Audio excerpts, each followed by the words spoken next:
Hello, my name is Richardson, and today we'll be talking about Scooby-Doo the movie, or the 2002 Scooby-Doo movie, whatever you want to call it. So of course this film is about, um, so essentially kind of like with Zombie Island, a few years after the gang, the Scooby Gang, broke up, they are called to action once again by basically Mr. Bean, and Mr. Bean is like, hey, look, this spooky island that, like, amusement park, I think, basically, or island resort that I run, caters to college students, but they're coming back weird, or they're leaving my island weird. Can you help me solve this mystery? And they're like, okay, yeah, sure, cool, we can help you solve that.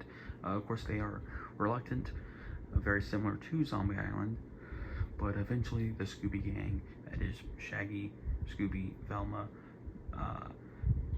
Daphne, and Fred, forgive me, I said that in a weird order, basically all agree that they are going to solve this mystery and figure out why these college students are acting odd.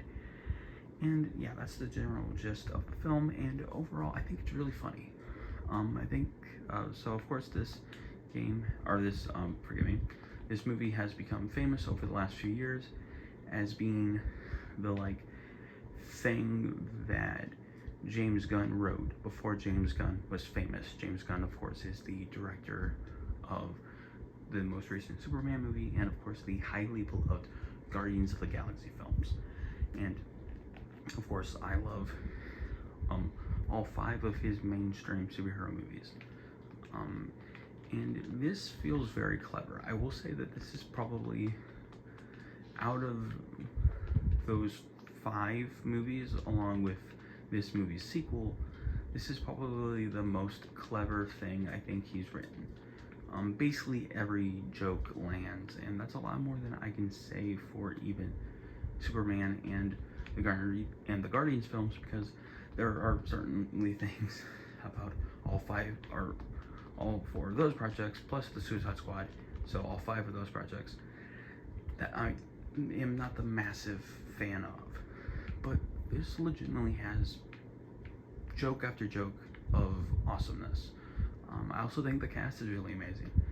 I'm not the biggest fan of Sarah Michelle Gellar and Freddie Prinze Jr., but they're really good here. And yeah, I love Star Wars Rebels, but I don't know, I just never really vibed with those two, for whatever reason. But I do genuinely think that they're great here. And of course, Matthew Leonard literally became the official voice of Scooby in 2010, like 4 years, I think, after these films ended. So, like, even he has permeated the culture as Scooby, and I think as Shaggy. I think he's the best Shaggy voice that we've probably ever gotten, including Casey Kasem. I never really liked his Shaggy voice. I feel like his regular voice was always too deep for me, which is why I think he worked for a character like Cliffjumper far more than he worked for a character like Shaggy. But no, like, this is like a really good movie, full of funny jokes and really good scares. And while as an adult, I can tell that they maybe at one point conceptualized this as perhaps a rated R movie. And I think the idea for the 3rd film being they get called to another sort of haunted town, and they realize that the ghosts aren't the monsters, the people are. Like, that sounds really cool and really interesting. But I'm happy with the 2 films that we got, because yeah, like, this first film was really good, and I only have a few minor complaints. I do think that it might be a little short, and ultimately the villains are a bit underbaked. Most of the runtime was dedicated to those rated R adult jokes, I believe.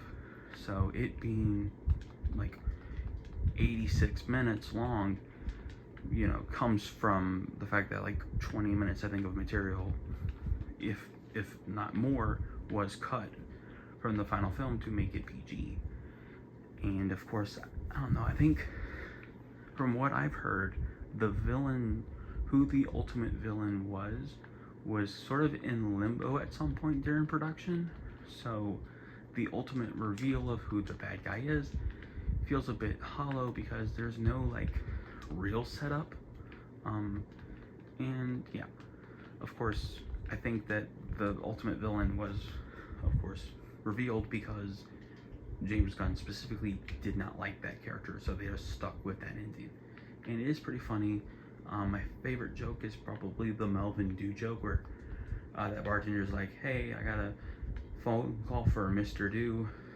This dude, who would probably be played by Sean Gunn nowadays, stands up and says, "Melvin Dew," and he's like, "No, Scooby." That's funny. That's probably my favorite joke. And then, "Don't you mean Melvin Dew?" is probably my favorite joke of the movie. But yeah, no, I really like this film.